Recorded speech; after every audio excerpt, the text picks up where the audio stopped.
ఇది అమెరికా బాల్యం. ఆయనకు చదువు అంటే చాలా ఇష్టం. బాబు అంబేద్కర్ రోజంతా చదువుతూనే ఉంటావా?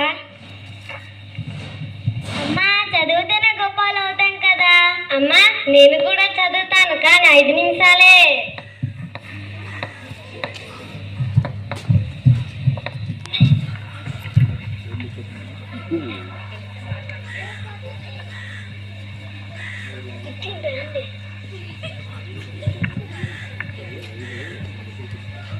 నువ్వు మా దగ్గర కూర్చోకు.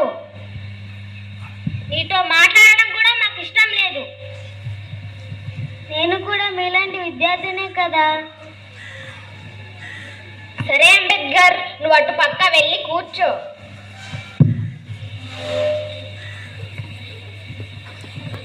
అందరూ వినండి, ఎవరిని తక్కువగా చూడకూడదు. అందరికీ సమాన హక్కులున్నాయి. సార్, అయితే హోంవర్క్ కూడా తక్కువగా సమానంగా ఇస్తారా? అదేం లేదు, హోంవర్క్ మాత్రం ఎక్కువే. బాగా చదివి గొప్ప వాళ్ళు అవ్వాలి కదా.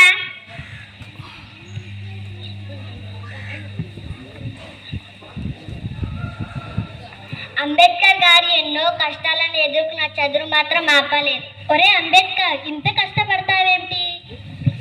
నేను బాగా చదివి సమాజానికి సేవ చేయాలి. అస్పృశ్యతను రూపుమాపడమే నా లక్ష్యం.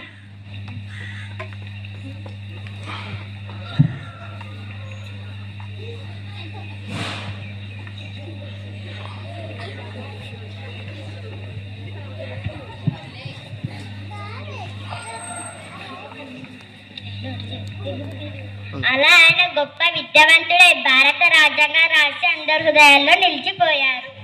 విద్యే మన ఆయుధం, విద్యే మనకు గొప్ప శక్తి. మీరందరూ కూడా బాగా చదివి రాజ్యాంగాన్ని కాపాడండి. ముందు తరాలు వారికి